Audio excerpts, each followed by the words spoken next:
প্রশ্ন আসছে সর্বনিম্ন কত টাকা থাকলে একজন লোক কুরবানি দিতে হবে। দেখেন, অ্যাডাল্ট পারসন ব্যক্তির কাছে যদি সারা বছর তার সংসার পরিচালনার পরে এই পরিমাণ টাকা থাকে, 52.5 তোলা রূপার দাম, অথবা এই পরিমাণ টাকা যেটা দিয়ে কুরবানি করা যায়, একটা ছাগল কিনা যায়, একটা ভেড়া কিনা যায়, একটা দম্বা কিনা যায়, অথবা একটা গরু কিনা যায়, তাহলে সে কুরবানি, উট কিনা যায়, সে কুরবানি দিবেন। তা আমাদের দেশে একটা ছাগল কিনতে পারবেন না সংসার চালাবার পরে, এই শ্রেণীর মানুষ একেবারেই কম। কিন্তু অনেকে খাসির গোশত বা ছাগলের গোশত খায় না বলে, বকরির গোশত খায় না বলে গরু দিয়ে কুরবানি দিতে চান। তবে কারো কাছে যদি একটা ছাগল বা বকরি কেনার টাকা থাকে, তিনি কুরবানি দিবেন।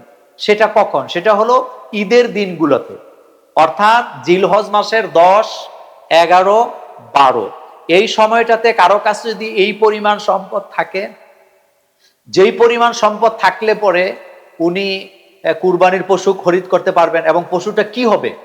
সেটা বকরি হতে পারে, দুম্বা হতে পারে, বেড়া হতে পারে, তাইলে তিনি কুরবানি করবেন। একটি গুরুত্বপূর্ণ প্রশ্ন আসছে, এটা অনলাইনের যুগ, অনলাইনে ব্যবসা বাণিজ্য চলছে। প্রশ্নটি এসছে যে কুরবানির পশু অনলাইনে খরিদ করা যাবে কি না। দেখেন, আমাদের দেশে না, শুধু সারা পৃথিবীতে অনলাইনে এখন বেচা কিনা হয়। বাই এবং মুশতারির যে শর্তগুলো আছে, অর্থাৎ বিক্রেতা এবং ক্রেতার মধ্যে যে শর্ত, মালটা বুঝে নেয়া, দেখে নেয়া, মালের মধ্যে কোনো কিছু গোপন না করা।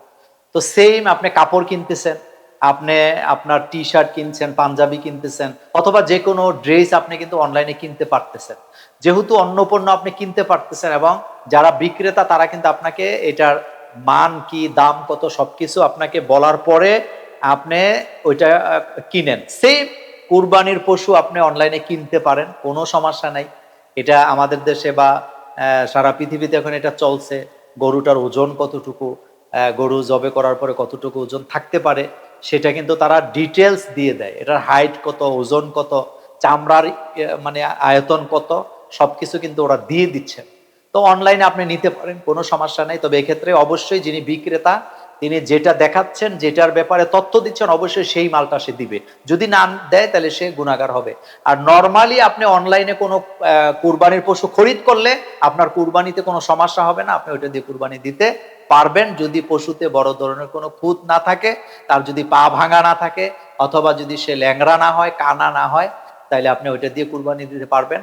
তার মানে দাঁড়াইলো, আপনি অনলাইনে গরু, ভেড়া, দুম্বা, খাসি আপনি কিনতে পারেন, কোনো সমস্যা নেই।